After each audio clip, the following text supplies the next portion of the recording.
It's the Metro on 1019 WDET FM. I am Tia Graham. It is a new week, and that means a new person is across from me. Colin Jackson of the Michigan Public Radio Network is here with us. Colin, welcome to the Metro. Thanks for being here. How was your weekend? Oh, it was a good weekend. You know, I went golfing for the second time ever in my life. Okay. Yeah, I only lost like 20 balls, and then I saw one of my good friends get married, so I can't complain. That's a beautiful weekend. The weather was nice. It held up, so you had a nice weekend. It was beautiful. How was yours? No, I'm kidding. I had a good weekend as well. Just relaxed and hung out with the family, which was always great for me to do. But just speaking of new folks and new things, today is New Member Monday. And this week, New Member Monday is sponsored by Happy's Pizza. Make your first donation to WDET today, and we'll send you a $10 gift card to Happy's. Donate now at WDET.org/give. However, we do have an actual show coming up on the program today. What's up? Yes, we do. Today on the program, Michigan's communities of color could decide this year's presidential election. They're going to be very important, and we'll hear from a member of the Michigan Republican Party on efforts to expand its reach into Southeast Michigan. Very, very looking forward to that conversation, interested in that conversation as well. The Belle Isle Boathouse is in jeopardy of closing due to disrepair. Later in the hour, we'll hear a conversation about how that came to be and the attempts to save it from our Curiosity series with Amanda LeClaire. However, first up, according to USA Today, the number one public square in the country is Campus Martius Park. The space has been transformed into more than a gathering space. It holds some of the city's largest events, like the tree lighting every year, free live concerts, and movie nights. The Downtown Detroit Partnership wants to keep people entertained and celebrate everything the city has to offer. Its second annual Party in the Park is happening this Thursday from 6:30 to 9 p.m. with a silent auction as well. And to talk a little bit more about the outdoor party, we have Soula Burns here. Soula is the Director of Corporate Partnerships for the Downtown Detroit Partnership. Soula, welcome back to the Metro. Thanks for having me. Yeah. So it's the second annual Party in the D at Campus Martius Park this Thursday. What's special about this year's event? This year's event, we are just going all out, and we've added a silent auction to our program. We're going to let you bid on some really cool experiences, all for a great cause. Indeed. And what are some of the things that people can bid on this year? Well, we know that Detroit is a sports town, right? So they love their Lions, they love their Red Wings, they love their Tigers. You're going to be able to bid on sideline passes and tickets to a sold-out Lions game, as well as some really exciting autographed merchandise. So that's one of our packages. Awesome. And go ahead, Soula, if you have more that you can get into. Yeah. Oh, my gosh, we have so many fun things. We have a Red Wings package where you're going to be able to bid on a suite night for you and your friends to go watch a Red Wing game, and you might even walk away with a Steve Yzerman jersey. So those are a couple of our sports packages. And then finally, we have a very special package. You mentioned that we, at the Downtown Detroit Partnership, we host the annual Detroit tree lighting. You're going to get a chance to bid on picking the Christmas tree that will go on top of the Campus Martius fountain. And when we think about bidding on the Christmas tree, what does that look like? Do you already have options of the trees that you all are thinking about putting up this holiday season, or is it something that the people are just going to look through some pictures and choose from there? How does that happen?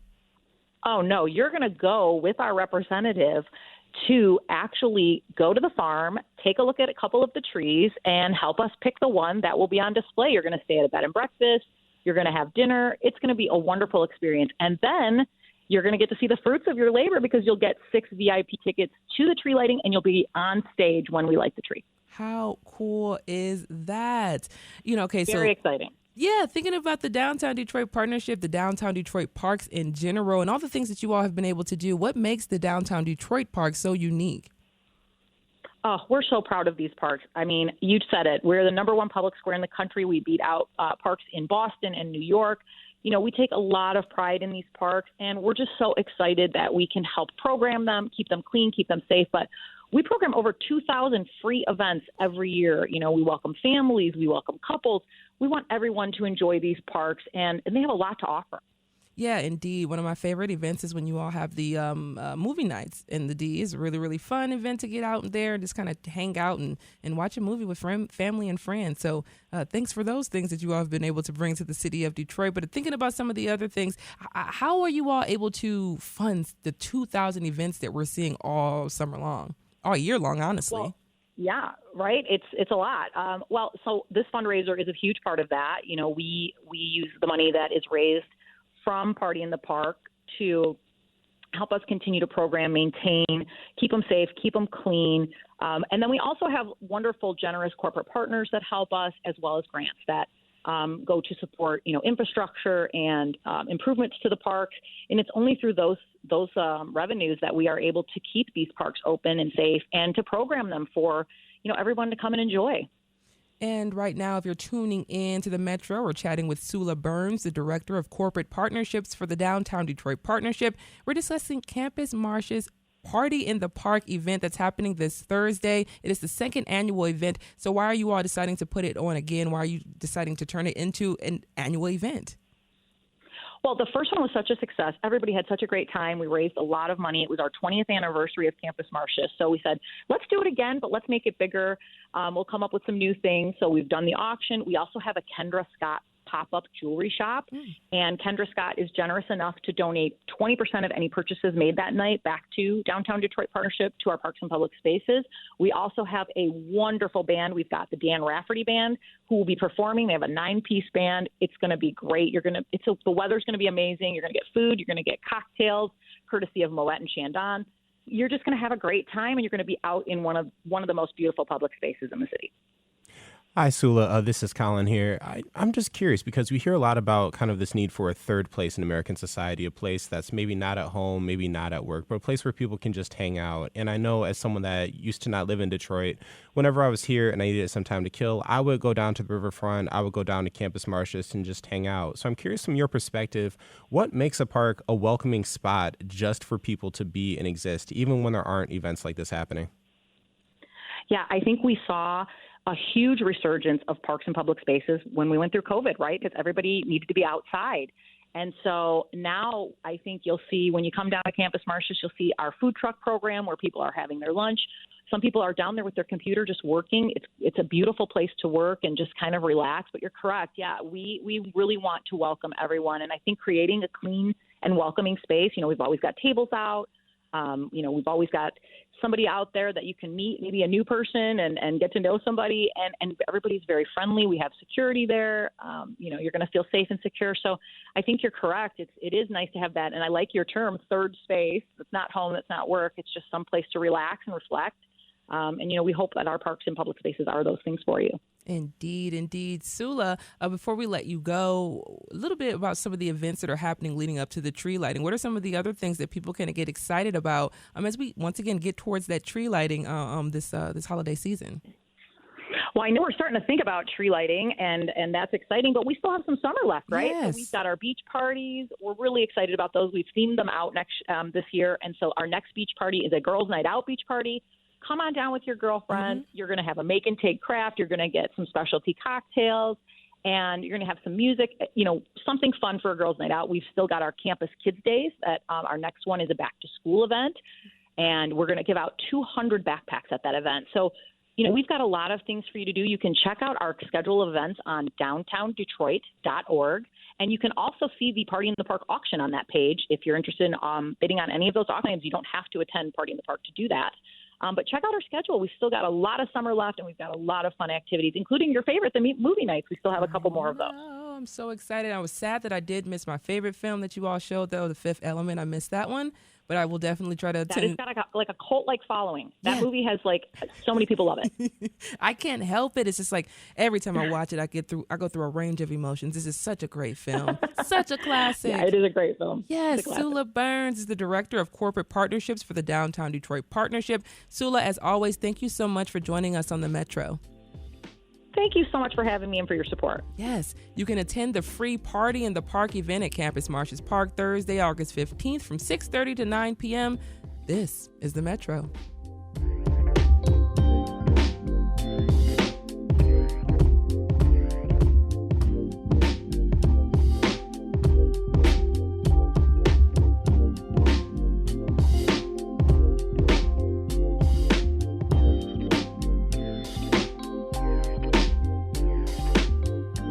This is the Metro on 101.9 WDET FM. I am Tia Graham here with Colin Jackson. Excited about that this week.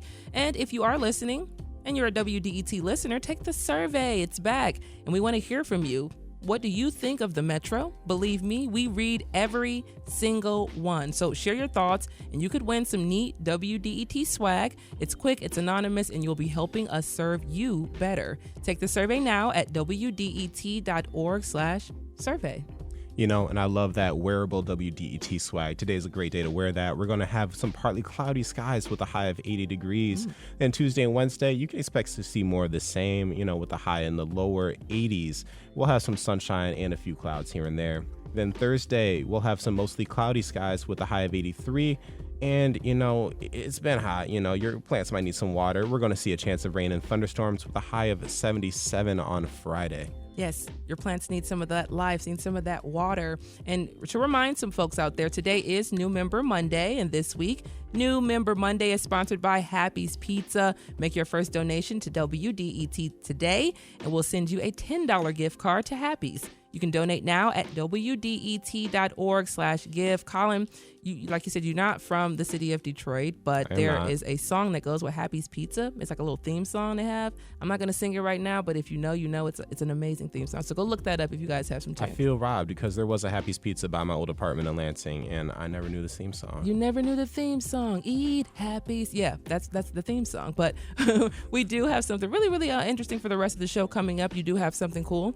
Yes, absolutely. We're having an interview coming up with Hassan Nehme. He's a member of the Michigan Republican Party. He'll be here to talk about some of the efforts to really expand the party's footprint because, again, this is an election year, and, you know, we've seen a lot of different outreach to different communities and different voters, whether that's in rural spaces, urban spaces, communities of color, etc. And I love hearing about what's happening to really speak to people because that's what politics is at the end of the day, people-centered. I love that. So that's coming up later on the show. And as well, coming up, the Democratic Party is rallying to put a woman in the White House. We'll hear about those efforts and the history of women participating in American politics coming up next.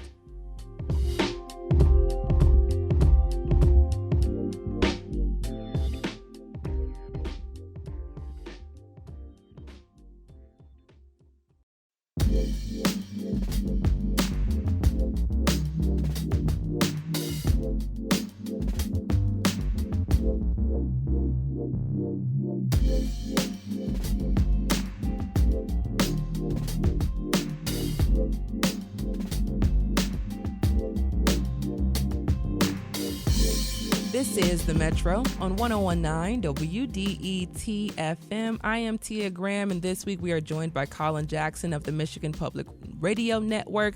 Colin, super excited to have you here. But first, let me do a quick correction from the story you just heard before. Soula Burns, with the Director of Corporate Partnership for the Downtown Detroit Partnership, actually, that party is not free. It's a ticketed party in the park that is happening at Campus Martius Park Thursday, August 15th from 6:30 to 9 p.m. It's not free, it's ticketed. So if you still want to attend, definitely look on over and head on over to the Downtown Detroit's website to do that. However, like I said, Colin Jackson is here. Yes, and what are you doing here, Colin? I'm doing a lot here. You know, I'm very happy I get to be here. I'm very happy to get to guest host the Metro this week. This is something that I've been looking forward to for a long time. Yay. I love Detroit. As you know, I spend a lot of my time here. A lot of my friends are here. Recently moved here. I recently started gardening here, you know, this past weekend. I planted some basil right outside my apartment. So we're doing a little bit of that. We're going to talk about some culture, some politics. That's what I'm going to bring to the table. Yay, Colin. And what do you do with Michigan Public Radio Network? What's your focus? So my official title is State House Reporter. So a lot of the times that means I'm in the Capitol when the lawmakers meet. I'm there in Senate session. I'm there in House session. I'm in committee meetings. I'm basically doing all the things that you may not have time to do so you can understand the news that you may be curious about that you don't have time to watch and see for yourself, you know. So a lot of policy-related reporting.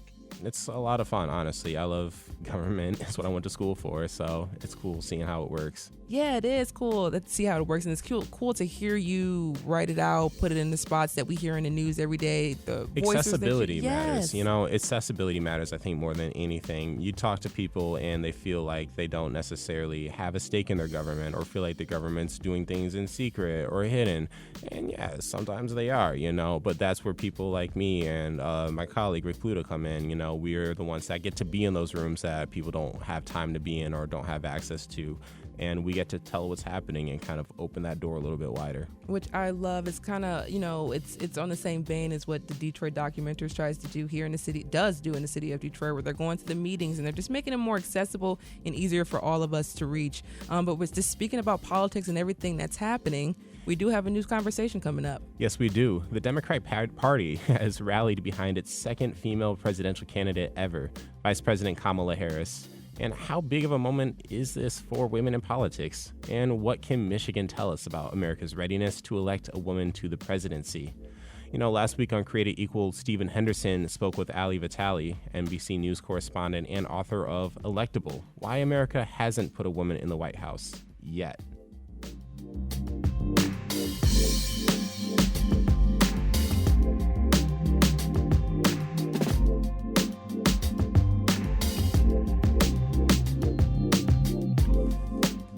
So, Allie, you and I had a conversation just about a year ago, I think, or maybe a little longer, about this idea of why a woman had not, at that point, been elected president. We may be closer to that today than we were then. I'm really curious, though, about your sense of things now that Kamala Harris seems inevitably headed toward the top of the ticket on the Democratic side this time. How much does this change, I guess, is the question that I'd love to hear from you about. And I would love to say that I had looked into a crystal ball and predicted that my subtitle would revive itself in this way. I called it, I described it this morning as prescient. So yes, and I will take that word where we can get it.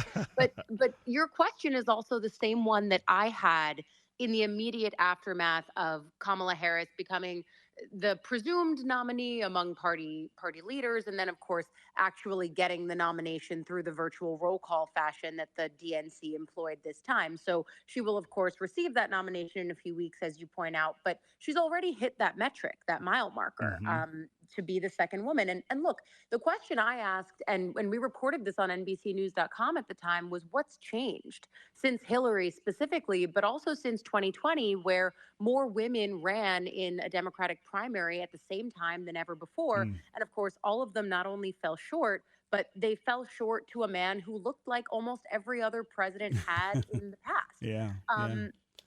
And really the answer is that time and the idea of proof of concept, the idea that women can win when they run, just like men can win when they run, that's really important. And so Michigan is actually such an important plot point for Kamala Harris. Politically, yes, of course, Michigan is a battleground state, but also from the perspective of gender and politics, you look up and down the upper echelons of leadership in Michigan. You have, of course, Gretchen Whitmer at the top of that, but then, of course, you have Jocelyn Benson and Dana Nessel. Yes. I mean, it's important to look at the fact that Michigan voters are habituated to seeing women run for executive and top leadership roles, and they're used to seeing them win.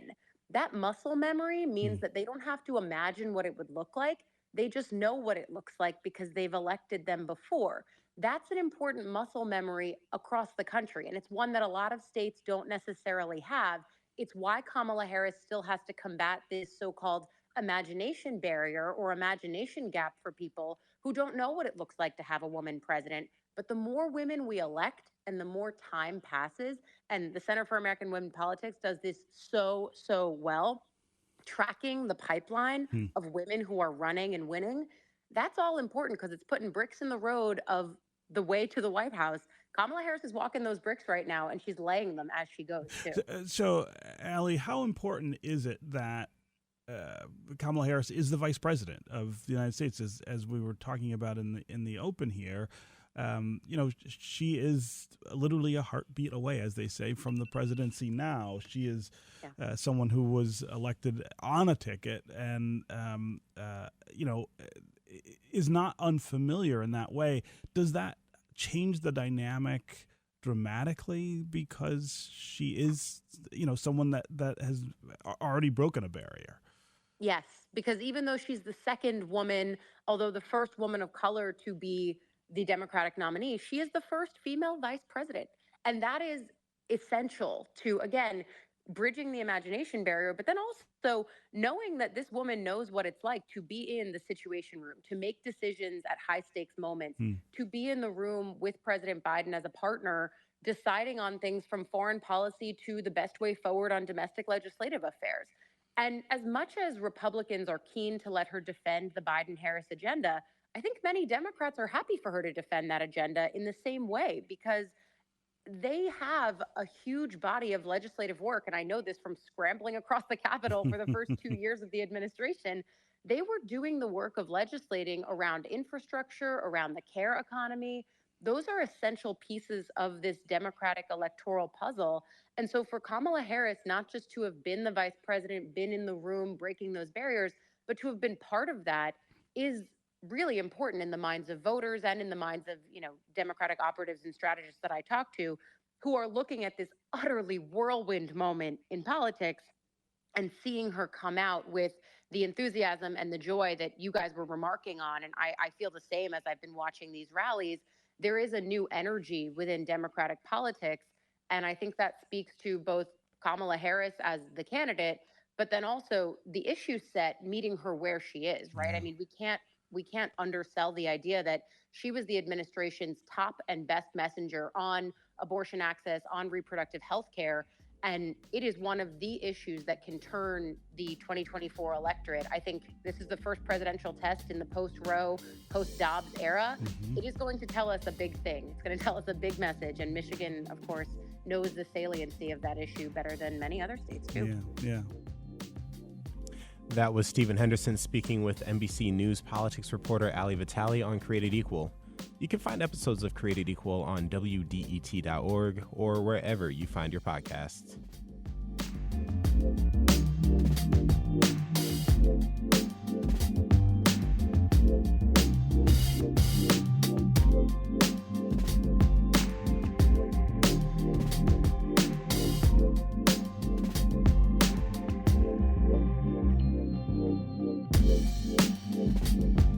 This is the Metro. Coming up, the Belle Isle Boathouse is in jeopardy. It's been in disrepair and the cost to renovate is tens of millions of dollars. In this next conversation, we'll hear about how that happened as well as the efforts to save it. You all stay right there.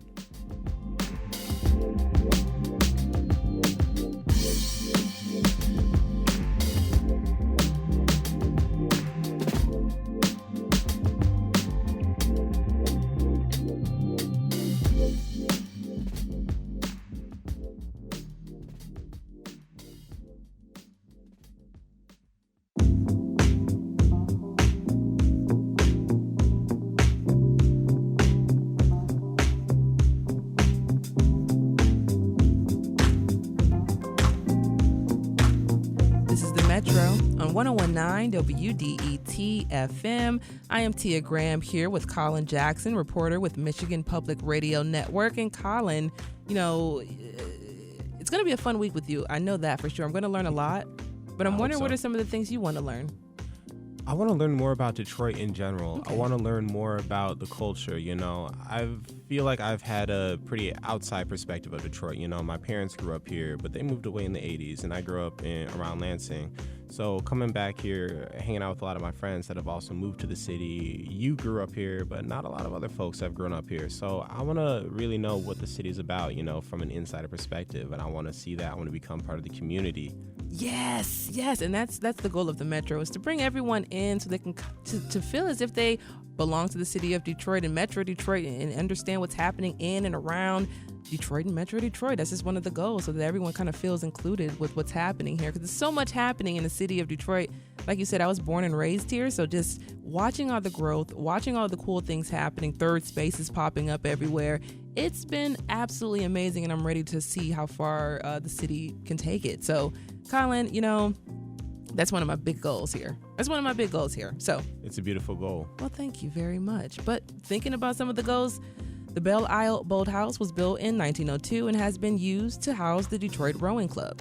In more recent years, the structure has fallen on hard times, and the boathouse has been dilapidated and empty since August of 2022, when parts of the ceiling, floor, and exterior collapsed. The cost to restore the building is estimated at $54 million.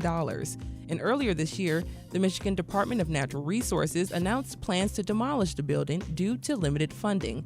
But there's been a valiant attempt to save it. State officials have placed an open call for proposals to rehabilitate the building, and those proposals are currently being evaluated by the DNR. In this episode of WDET's Curiosity, reporter Amanda LeClaire investigated the history of the Belle Isle Boathouse and how it fell into disrepair. It's a gorgeous summer day in Detroit, and I'm meeting up with longtime listener Erin Rose Briggs on Belle Isle. She's been biking to the island from her home in the city for years. I've ridden here a zillion times, and I just, thought, man, it's a shame that it's kind of like falling apart. It's such a gorgeous old building. The building she's talking about is the Belle Isle Boathouse. And it's one of those buildings that just has beautiful old bones. So it started me thinking, what's the history of this beautiful old building? To answer Erin's question, I reached out to the building's current caretakers, the Detroit Rowing Club, to see if it was possible to tour the structure. As of right now, the Belle Isle Boathouse has been condemned by the Department of Natural Resources, and access is limited. After receiving permission to enter the building, I was back on Belle Isle, this time with a guide who has spent many years working and socializing at the boathouse. My name's Todd Platt. I'm the vice president of the Friends of Detroit Rowing Board, and we're on Belle Isle. Platt has been part of the rowing club for decades. As we toured the building, he told me about the history of the Detroit Rowing Club and the boathouse. In the beginning, it was a little bit smaller than what we see here, and it was out in the water, actually surrounded by water. And at that point, when it was built in 1902, you could actually bring boats directly into the building itself. This is the main entryway, and what we're going to do is go up the main steps into a atrium area. It's kind of a reception area for the club. One thing to keep in mind is that not only was this a rowing boathouse, but it was also a social boating club as well. So it's the only structure of its kind in existence in the world, really, that was a social boat club and a rowing club all contained in one facility like this. So it's really unique. So unique, in fact, that when the boathouse was built, it was a marvel of modern construction. While the current structure was built in 1902, it's not the first one. Every one of the previous structures was consumed by fire, a common fate for buildings before the modern era. Designed by Detroit architect Alpheus Chittenden, the building was made with reinforced concrete instead of wood. It's one of the reasons the boathouse still stands more than 120 years later. Chittenden was inspired by boat arts and classical revival styles. Platt points out the intricate carved woodwork inside. This area of the atrium is the second level, and you can see that it's lined with trophy cases with a lot of rowing memorabilia. And there's a lot of really nice hand-carved woodwork up here, a lot of great detail. There's balustrades with seahorses that are carved into it. In these areas here, there used to be incredibly carved, ornate dolphins, hand-carved. In its heyday, the boathouse was a bustling venue, featuring a grand ballroom, dining rooms, and a bar frequented by Detroit's social elite. Platt takes us up to the third floor, where club members gathered for dinner and drinks. This was kind of a nice eating, dancing area up here on the third level. It looks out on another kind of balcony and terrace area that has a great view of the water. And the other side of it is kind of fun because it's got an old bar in here. Oh, this is very cool. Yeah. This must have been redone in the 70s, right? Yeah, probably. But this bar goes way back. In fact, as legend goes, for the people that, the captains of industry that worked downtown, as they were coming home to where they lived in the Indian Village at that time, it was probably before even Grosse Pointe was developed, they would stop here and they would talk about the events of the day and stuff like that and probably make some side deals here and there kind of thing. But this is where a lot of the elite from the city would come and congregate. Okay, so now we do have to explain what this looks like then, because I'm feeling very Mad Men vibes from this. So what are we looking at? So it's a fairly large bar. It's got a bar that almost runs the entire length of the room kind of thing. So it used to accommodate a lot of different bartenders, but there were nice round tables set up with booths, and you can see some of the benches from those booths still set up here. The wallpaper right now is probably from the 60s and has kind of a sailing motif to it. So I'm sure it's been changed many times over the years. Platt says beyond the social scene at the Boathouse, the club's athletic achievements are impressive, earning a national and international reputation. The club's collection of rowing memorabilia includes trophies and even Olympic medals. Yeah, so this is a lot of the memorabilia that we've accumulated over the years, and it's really quite interesting. Not only if you're a rower, but you look at some of the competitions that were held here in Detroit. Rowing all across the country, and especially in Detroit, in its day was the main sport. I mean, this is before baseball, before football, all those types of things. And that's kind of the fun thing about this program is throughout its history, it's been successful, really successful. We've had 19 Olympians we've put through this place, 500 national champions. Now, that's a lot of high-level success that we've had. While the Boathouse has a storied past, its future remains uncertain. Earlier this year, the DNR announced plans to demolish the structure, and historical preservationists quickly mobilized to save the building. Proposals for renovation are currently being considered by the DNR. That was WDET's Amanda LeClaire looking into the Belle Isle Boathouse. You can find episodes of Curiosity at WDET.org or wherever you find your podcast. And just a note that the Metro did reach out to the Michigan Department of Natural Resources to hear their perspective on the matter. We are still waiting to hear back from them.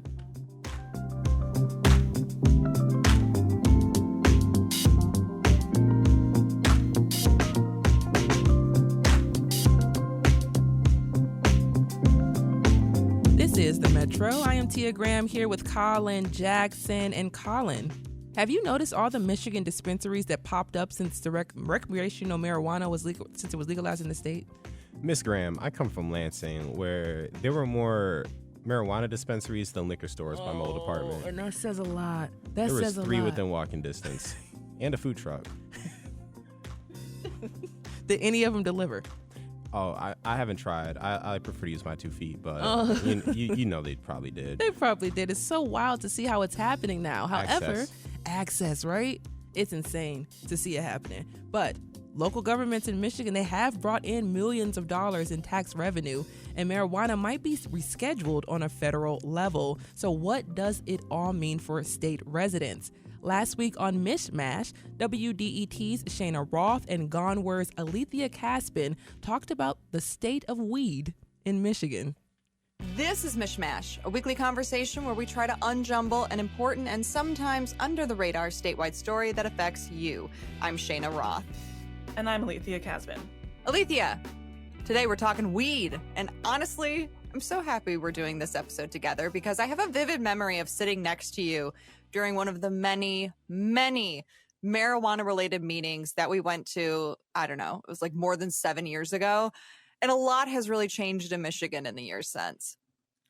We spent hours. So many hours. So many hours. And so much has changed since then, and it has been a journey. So just quickly, Michigan went from a citizens-initiated medical market to a more state-regulated, but still only medical market, and now has a recreational market that is also heavily regulated and was passed via ballot proposal. And the cannabis industry in Michigan is booming. For the first half of 2024, there were $1.6 billion in sales of recreational marijuana alone.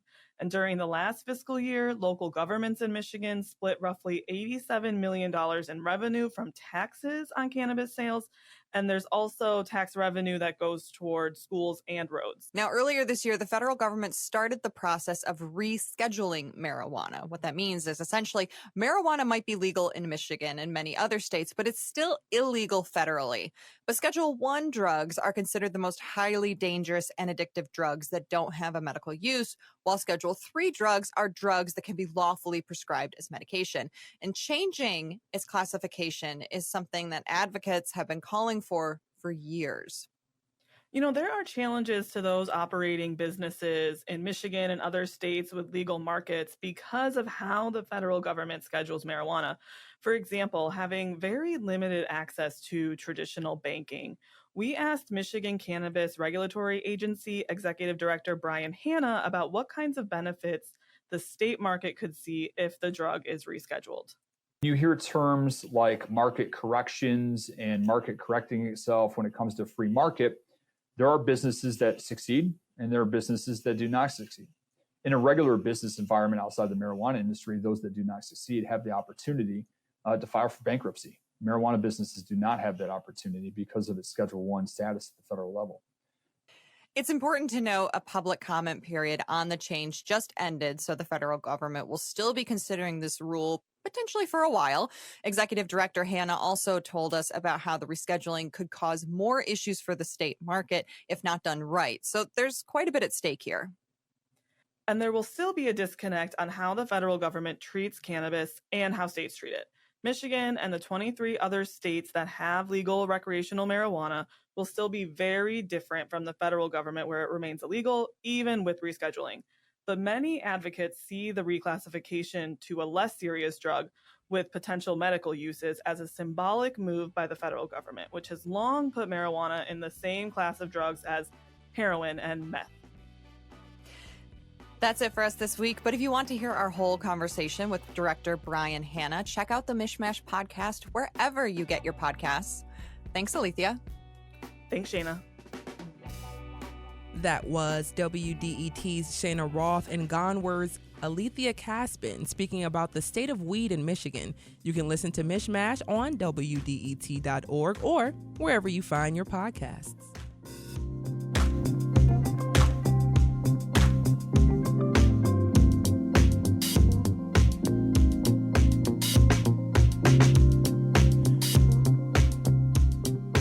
This is the Metro on 101.9 WDET FM. Taking a quick look at the weather.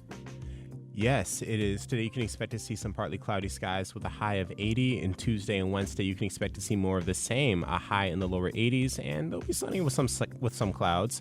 Thursday, mostly cloudy with a high of 83. And Friday, you'll see a chance of rain with thunderstorms with a high of 77. It's currently 74 degrees Fahrenheit. That's 23 degrees Celsius for our friends across the border in Canada. Yay, across the way. And don't forget the WDET listener survey. It is back. And we want to hear from you. What do you think of the Metro? What do you think of all the new programming? And believe me, we all read every single one of those ideas. So share your thoughts and you could win some neat WDET swag. It's quick, it's anonymous, and you'll be helping serve you a little bit better. Take the survey now at WDET.org/survey. Coming up, Southeast Michigan is important in this presidential election, and we'll hear about what Republicans are doing to win over Wayne County voters.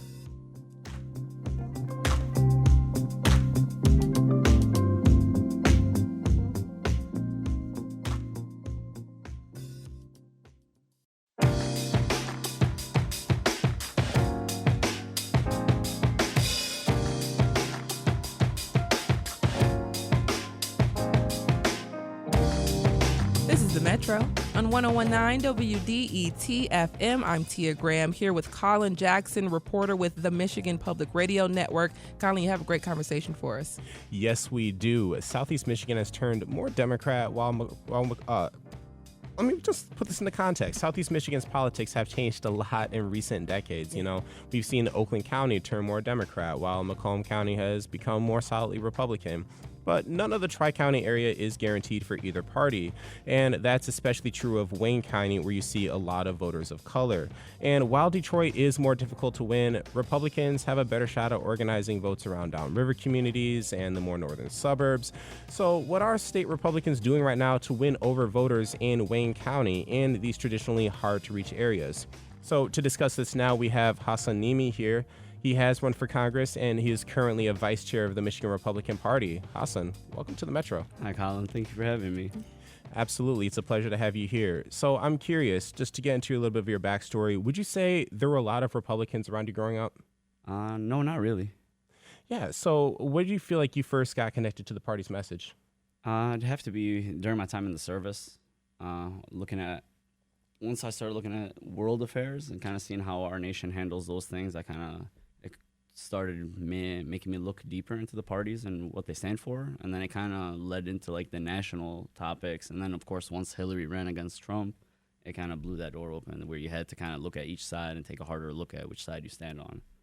I think that's really interesting because you hear a lot in 2016 how that was kind of a deciding political shift for a lot of people in the country. And then 2020 continued that. And now we're seeing whatever the aftermath of it, where we saw even states that had traditionally voted Democrat, like Michigan, for example, in that presidential race. We voted for Trump in 2016. I'm curious, though, for you, because you live in Dearborn Heights, as an Arab American, as a person of color, do you feel like the party's messengers, the message may be connecting with you, but do you feel like the party's messengers have always had you in mind when they were spreading it?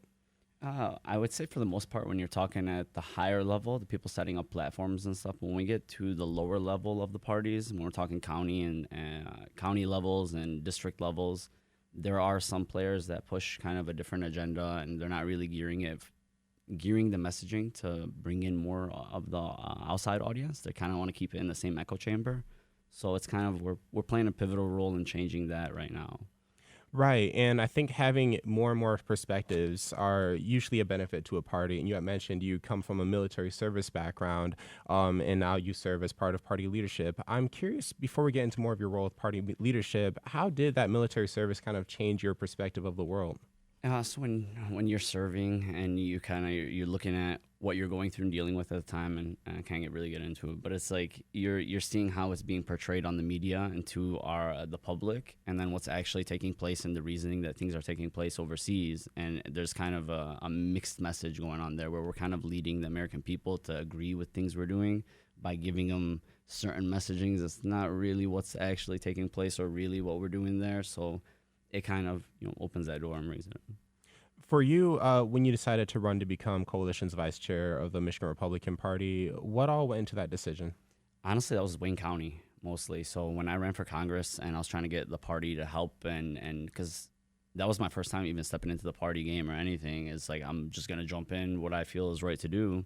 And when you reach out to the party that you're supposed to be a part of to get help and, even guidance, because you're still fairly new, we got told that Wayne County wasn't worth supporting. Like, it's a waste of our resources putting our money in there. It's not winnable. And then when we're on the ground living in the community and we're seeing different and people, like, granted, you're right, Wayne County is very mixed, I would say, both sides of the aisle. But there is Republicans in Wayne County, and they're not doing anything to message them.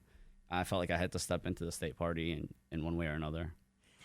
Yeah, and I just want to jump in really quickly, Hassan, because I'm just listening to your messaging, listening to some of the things that you're saying, and I'm wondering how, from your opinion, your perspective, how do you think people of color in Wayne County feel about presenting themselves as conservative or as just in general with one other parties? Because I feel as if they may be nervous or maybe a little afraid to speak up about what they may truly feel. Yeah, you're not wrong at all. That's the feeling I get as well when talking to people. It's more so there's an image and a stigma painted about the Republican Party. So then when they want to attach, even if they agree with any of the values or the moral, or any of the side of it, they're scared of that stigma being attached to them. So they're scared to come out openly. There's so many people that are Republican but like undercover.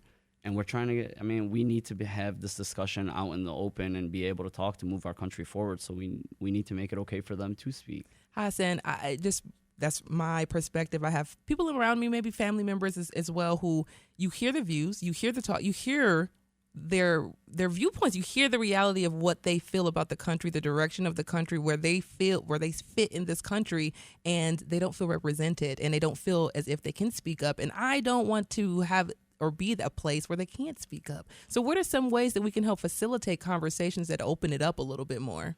I think it's really, there's a lot of things. Mostly it's countering the media, because a lot of the masses are following the messaging that's being sent out to them, sent out to the masses per se, and it's not always right and it's not always accurate. And we need people to be able to get all the information out there. And we see it whatever side of the aisle you're on, there's suppression taking place, and again, we have freedom of speech here. We should be able to say whatever we want in this nation and be able to have the discussions, and I feel like we're not doing that.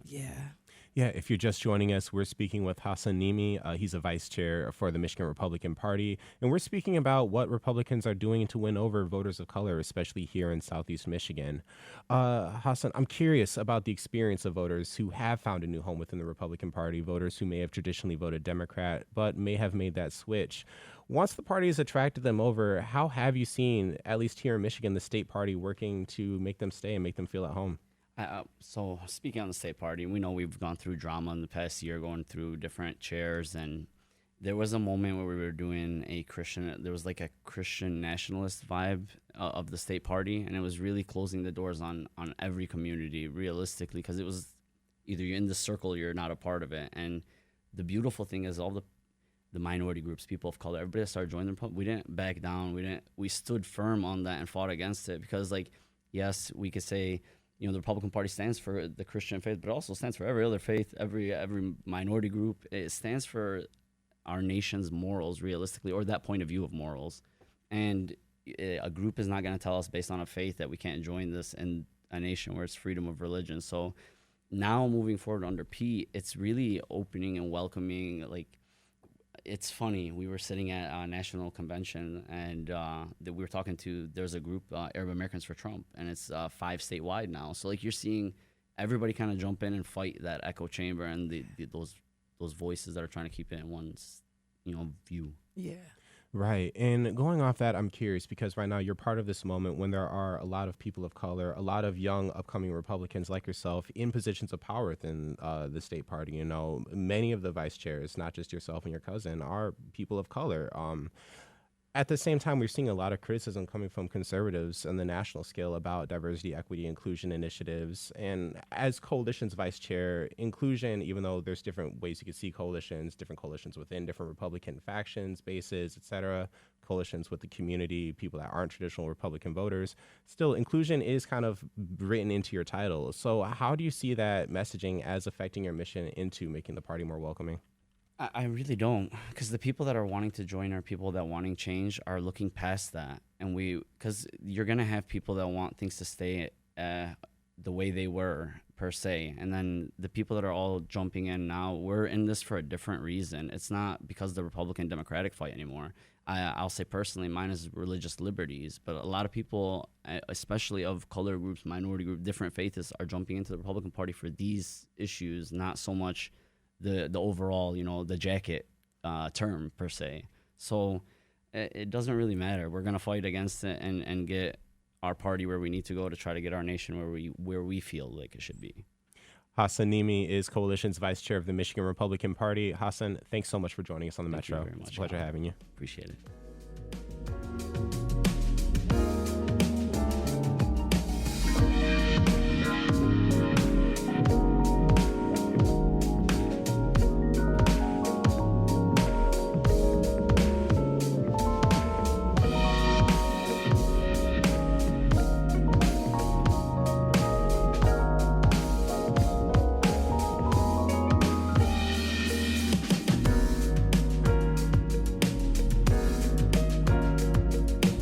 And this is the Metro.